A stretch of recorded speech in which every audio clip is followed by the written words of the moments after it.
Prepare for the ultimate revelation. As Sauron's true identity is unmasked and the first rings of power are forged, Middle-earth's future is on a knife's edge. This finale isn't just the end of a season, it's the beginning of a legend. In the great expanse of the cosmos, or at least in the somewhat more localized expanse of Middle-earth, things took a turn for the intriguingly bizarre this week. The Stranger, played by Daniel Wayman, found himself in a spot of trouble, as strange cultists, known for their mysterious ways and even more mysterious taste in headgear, cornered him like a mouse caught in a particularly shiny trap. These cultists, led by the Dweller, Bridie Sisson, boldly declared him to be none other than Lord Sauron, which seemed to give the Stranger a momentary identity crisis. One could almost hear the gears turning in his mind as he pondered, "Sauron? Is that me? Do I even like that name?" For those playing Sauron identity bingo at home, this revelation was the jackpot, or at least it would have been if the Stranger didn't look as confused as a penguin in the Sahara.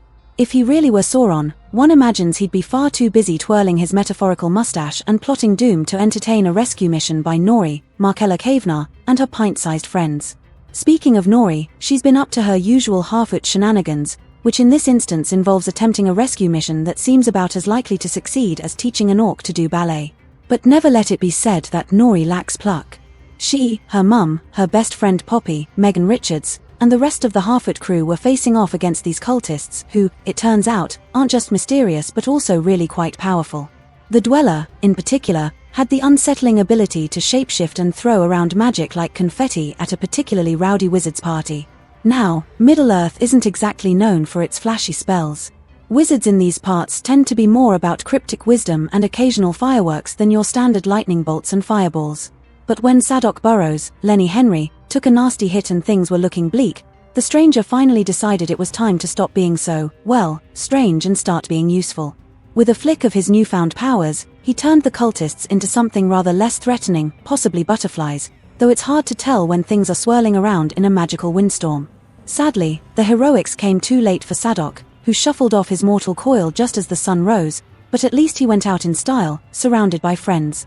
With the cultists dispatched, the Stranger realized something profound. He's an Istari, basically a wizard, but with a bit more existential angst and a lot more wandering around in mysterious robes. He also made the very firm declaration that he is, in fact, good, which is always a reassuring thing to hear from someone who might have been Sauron just a few moments ago. Nori, ever the intrepid adventurer, decided to tag along with him on a journey to a place called Run, which sounds like it could be fun or at least provide some nice postcard moments. Before setting off, there was an emotional farewell to the Harfoot camp, where Nori bid adieu to her family in a scene designed to tug at the heartstrings, or at least give them a gentle nudge. As they left, the Stranger dropped a line that seemed suspiciously Gandalf-like, which should put to rest any lingering doubts about who this fellow really is. Sure, it's a bit ahead of schedule according to Tolkien's official timeline, but when has a few millennia ever mattered in the grand scheme of things?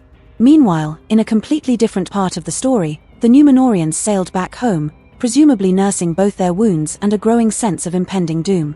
Elendil, Lloyd Owen, had some words of comfort for Queen Regent Miriel, Cynthia Adi Robinson, who was now blind, but he didn't seem to have much solace for himself, what with his son Isildur, Maxim Baldry, being missing and all. Back on the island, they discovered that King Top-Palantir, Ken Blackburn, had passed away, though not before dropping a few cryptic words to Elendil's daughter Irian, Emma Horvath, about some mysterious artifact known as the Palantir. Clearly, things are shaping up to be a bit of a mess for Miriel, who's now facing both political unrest and the growing suspicion that life is about to get a lot more complicated. Over in a region, Galadriel, Morfydd Clark, was having a bit of a day herself. She turned up with Halbrand, Charlie Vickers, who was looking worse for wear, and handed him over to the elven healers while she explained to Elrond, Robert Aramayo, and Celebrimber, Charles Edwards, why she'd suddenly reappeared with a sickly human in tow. After some catching up, they got down to the real business of the episode, trying to figure out what to do with the tiny lump of mithril they had, which was apparently all that stood between the elves and a grim fate. Enter Halbrand, who, despite his recent brush with death, had some surprisingly helpful suggestions on how to use that mithril. If you're familiar with the lore, you might be hearing alarm bells right about now. After all, there was this fellow named Anatar who turned out to be Sauron in disguise, who once helped the elves forge some rather significant jewelry.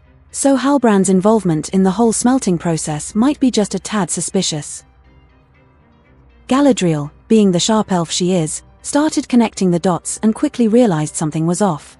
When she confronted Halbrand, he finally admitted it. Yes, his Sauron. But his not bad, he insists, just misunderstood. After all, the deaths of countless elves were just a bit of a mix-up, really. He even tried to recruit Galadriel to join him in his quest to save Middle-earth from itself, which was a bit cheeky, all things considered. She, however, was having none of it and managed to resist his charms, sending him off on his way to Mordor to brood and possibly redecorate the place.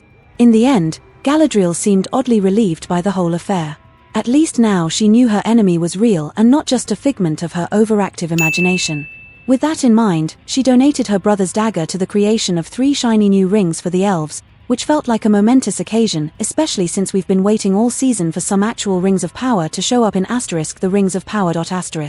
So, what does Istari mean? Well, it's just a fancy way of saying wizard, and it seems that's what our stranger is, after all. With mysteries solved, questions raised, and plenty of room for more adventures, the season wrapped up in a satisfying fashion. Sure, there were some liberties taken with the lore, but when you're having this much fun, who's really counting? With the fate of Middle-earth hanging in the balance, this finale has set the stage for an epic journey ahead. If you're excited to see where the story goes next, hit that subscribe button and ring the bell to stay in the loop. We'd love to hear your theories and reactions in the comments below. What do you think lies ahead for our heroes and villains? If this episode blew your mind, give us a thumbs up, and we'll see you in the next adventure.